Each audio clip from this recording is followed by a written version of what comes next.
राजनीति में परछाइयों में होती है। प्रधानमंत्री जी हमारे नेता हैं, अलग अलग प्रकार की बातें करते थे। नमस्कार, जय श्री राम साथियों मैं आज एक ऐसा इंटरव्यू लेकर के आया हूं। जब महाकुंभ संपन्न हो गया तब योगी आदित्यनाथ जी से एक इंटरव्यू के दौरान पूछा गया कि उनके जो विरोधी है वो महाकुंभ को लेकर के जो बातें कह रहे हैं, आखिरकार इसके बारे में उनकी क्या राय है। तब योगी आदित्यनाथ जी ने विपक्षियों को खूब धोया।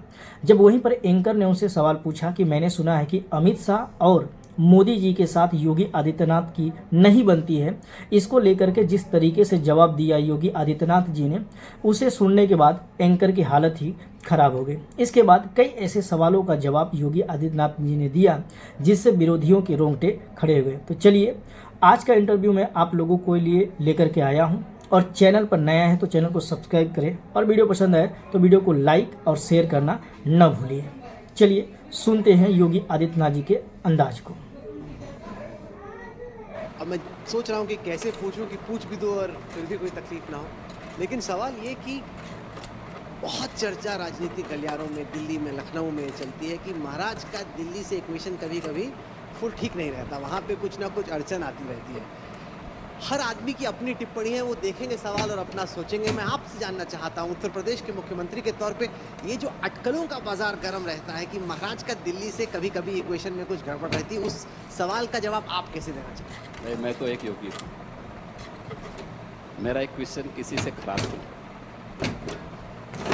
प्रधानमंत्री जी हमारे नेता हैं, अपने राष्ट्रीय अध्यक्ष जी या राष्ट्रीय नेतृत्व का सम्मान करना मेरा धर्म है, और वह हम लोग पूरी प्रतिबद्धता के साथ करते हैं।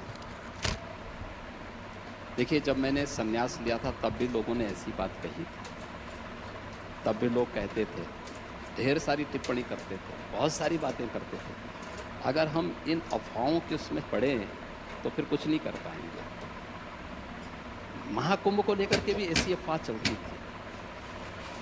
लोग अलग अलग प्रकार की बातें करते थे, लेकिन इन सब की परवाह के बगैर हम लोग अपनी राह चलते हैं, और हमें जो जिम्मेदारी दी गई है उस जिम्मेदारी का ईमानदारी पूर्वक निर्वहन करते हैं। ये डबल इंजन की सरकार है। जिन मुद्दों और मूल्यों को लेकर के हम लोग आए हैं उसमें पूरी तारतम्यता है। आदरणीय प्रधानमंत्री जी का, हमारे राष्ट्रीय नेतृत्व का जो मार्गदर्शन उत्तर प्रदेश के लिए प्राप्त होता है, उत्तर प्रदेश उसको 100% जमीनी धरातल पर उतारने का कार्य करता है। कहीं कोई इस प्रकार की बातें नहीं। अब बहुत सारे ऐसे बेरोजगार लोग हैं जिनके पास कोई काम ही नहीं है, तो कुछ तो बोलेंगे।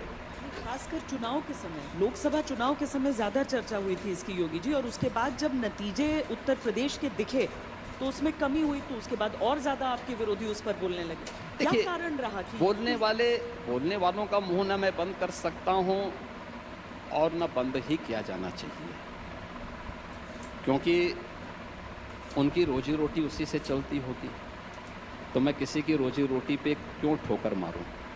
एक दूसरा है कि राजनीति में बहुत सारे चीजें ऐसी हो सकती है, टिकट देने के लिए एक व्यक्ति नहीं, एक पूरे सिस्टम के साथ गुजरना पड़ता है। तो बहुत सारे ऐसे कंपल्सन्स हो सकते हैं कुछ मुद्दों पर, जहां पर लोगों को हो सकता है कि उन चीज़ों से वो करना होगा। सामान्यतः ऐसा कोई भी कारण नहीं है। लीडरशिप के नेतृत्व में पूरा कार्य होता है, और प्रधानमंत्री जी, ये हमारा सौभाग्य है कि इस सदी के सबसे बड़े यशस्वी नेता के नेतृत्व में भारतीय जनता पार्टी भी और देश भी बहुत दुनिया की एक बड़ी अर्थव्यवस्था के रूप में देश और भारतीय जनता पार्टी दुनिया के सबसे बड़े राजनीतिक दल के रूप में उभरा है। और मुझे लगता है हमारा सौभाग्य है कि उनके नेतृत्व में हम लोगों को कार्य करने का अवसर प्राप्त हो। सर, आपने जिक्र किया चर्चाओं का, क्योंकि चर्चा इतनी होती है इससे सवाल पूछना ज़रूरी है। चर्चा तो इस बात की भी खूब होती है कि योगी जी को कभी कभी घुटन महसूस होती है कि जितनी फ्रीडम टू ऑपरेट होनी चाहिए उतनी उनको मिलती नहीं, कि कौन क्या बनेगा कैसे, इस पर नज़र रहती है। आप उत्तर प्रदेश के चीफ एग्जीक्यूटिव हैं, अगर ये सवाल पूछा जाए कि आपको आपकी मैनेजमेंट बोर्ड से एक सीईओ के तौर पे कितनी फ्रीडम मिलनी चाहिए अपने हिसाब से चलाने की, क्या आपको मिलती है? कभी कभी लगता है कि थोड़ा सा मुझे। आपको क्या लगता है मेरी कार्य पद्धति से ऐसे लगता है कि मैं बंद के काम कर रहा हूँ। बड़ी अजीब सी बात आपने प्रश्न कर दिया। देखिए, आप मुझे बताइए कि पूरा मंत्रिपरिषद महाकुंभ में था। पूरा जो हमारा मंत्रिपरिषद अयोध्या जाता है, काशी जाता है, बरसाना नहीं लेके गया था, क्योंकि अभी हमारा विधानसभा का सत्र संपन्न हुआ है। देखिए, जिनके पास, मैंने कहा ना, बोलने के लिए कोई कुछ भी नहीं होता है, तो उनको कुछ तो बोलना है, और उनको भी तो कुछ बोलने के लिए मिलना चाहिए ना, क्योंकि प्रश्न आजीविका का है। तो उनकी आजीविका चलती रहे, उनका कारोबार भी चलता रहे। हम लोग अपने मुद्दों और मूल्यों के आधार पर पार्टी के एजेंडे को लेकर के आगे बढ़ रहे हैं, और जो सुशासन का है, सुरक्षा का है, उसको लेकर के हम लोग चल रहे हैं। हमें प्रसन्नता है कि ये सही दिशा में आगे बढ़ रहे हैं। सर, लोकसभा चुनाव में परिणाम आए, परिणाम अपेक्षा से खराब थे।